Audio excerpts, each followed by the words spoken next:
This cornfield will soon be home to almost 2,500 hogs. The Illinois Department of Agriculture has approved the request of Adams County farmer Darren Duke and his partner to build a large-scale hog barn on their property, even with the heavy opposition of some neighbors.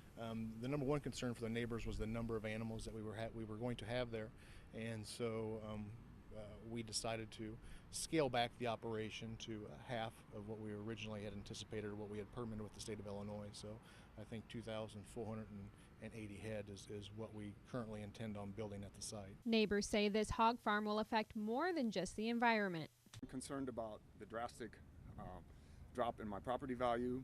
I'm also concerned about my health and the environment. I have a couple ponds, and I'm afraid runoff from the hog factory will affect that. Kevin Tushouse spent his life savings building this log cabin 3 years ago. It's just 3/8 of a mile away from the future hog barn.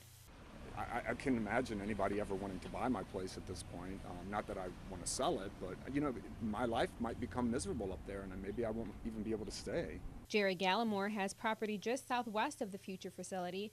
He says this has definitely changed his plans. We was going to build a house up here, and I had some health problems, and thankfully I had the health problems because now I don't think I'll build here. You want somebody building a hog compound next to your house. Gallimore says his main concern is the waste runoff surrounding his property. It's going to stink, and I'm going to get all this, the feces and the urine that's going to be placed on these fields is going to run across my property, and it's all that's going to surround every bit of my property.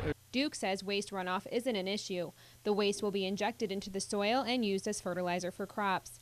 We have met the requirements of the state of Illinois has set forth, so we know the site is to the standards, to the letter of the law, and we're going to continue to move forward with the project.